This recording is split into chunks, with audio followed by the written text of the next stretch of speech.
Gentle Jam gurmáni, vítajte v poslednej časti minisérie, v rámci ktorej vás učíme miešať drinky v domácom prostredí spolu s Petrom, našim barmanom. Ahoj Júka, ďakujem za privítanie. Keďže sme už v poslednej časti tejto krásnej série, pripravil som si pre vás koktail v spolupráci s Gentle Jamom baristovou Višňou, kde spojíme teda kávu, aby nás to trošku nakoplo. Urobíme si twist na espresso martini. Ako prvé, čo budeme potrebovať, pohár, buď kúpetku alebo martini glass, čo doma nájdete. Ak doma nenájdete tento typ pohára, hlavne nech vás to neodradí. Zoberte ten pohár, ktorý doma nájdete. Ja si ho pred tým pekne vychladím. Alebo Júka, ak môžem ťa poprosiť, videli sme predošlých častiach, že s ľadom ti to veľmi dobre ide.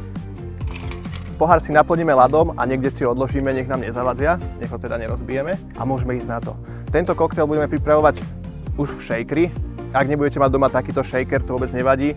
Môžete mať shaker od proteínu. Ak nemáte ani ten, zase nech vás to neodradí. Zoberete nejaký pohár, kde to pekne vymiešate a následne si to potom vylejete do toho svojho pohára, v ktorom to budete servírovať. Júka, ja ťa aj tak využijem. Ja už budem potom šejkovať, budem to styrovať, tak poďme pekne na to. Poďme ako prvé si dať teda baristovú višňu. Takže višňový džem s výberovou kávou máme takto Private Reserve. Povedz mi koľko? Kľudne môžeme ísť zase 2 lyžičky. Ja tak vždycky doporučujem teda tie 2 lyžice. Nech tam aj pekne cítime tento výnimočný produkt. Následne použijeme Metaxu 12-ročnú. Nemusíme tam už používať priamo tú Private Reserve, ktorá je v tom džeme. Kľudne dajme doplna. Tak, a tým, že sme mali otočený jigger, čo nám nevadí, dajme ešte jednu. Takže 40 Nech nás to poriadne nakopne. Dobre. Perfektne. Ako ďalšiu surovinu použijeme kávový likér. Kľudne použijete ten, ktorý viete kúpiť v obchode. Ak by sa náhodou stalo, že ho nemáte, zase nemusíte ho použiť. Tam pridáme také pekne 2 centilitre. Predposledná surovina je sirup. My sme si urobili kávový sirup, čo vlastne znamená, že sme si spravili silnú kávu a v tom istom pomere sme tam pridali cukor. Rozpustili a máme kávový sirup. Zase môžete použiť takýto sirup, alebo si môžete kúpiť sirup v obchode, nejaký do káv, ideálne vanilkový, čokoládový, karamelový, podľa vašej chute.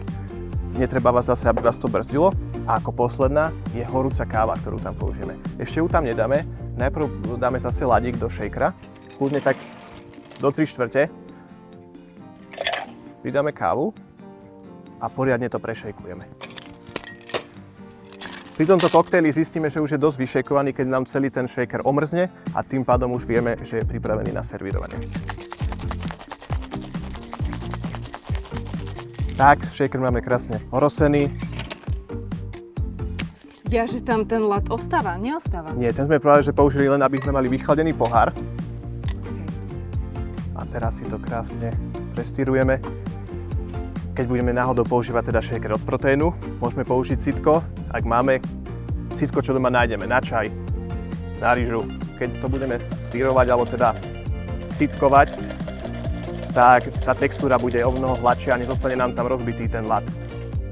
Dobre, keď máme takto koktail pripravený, môžeme ho nechať chvíľku podstať, nech sa nám oddelí tá pena od kvapalného skupenstva a do zdobenie použijeme zrnkovú kávu. Nech sa páči, môžeš ochutnať. Ja som tu dnes iba tak stála, ale mám veľmi dôležitú funkciu. Tu najdôležitejšiu, musíš to ochutnať a ohodnotiť. Čo na to povieš, Júka? Výborné? Tak akože keď toto si pripravíte doma v rámci nejakej letnej akcie, tak podľa mňa všetci hostia padnú na zadok.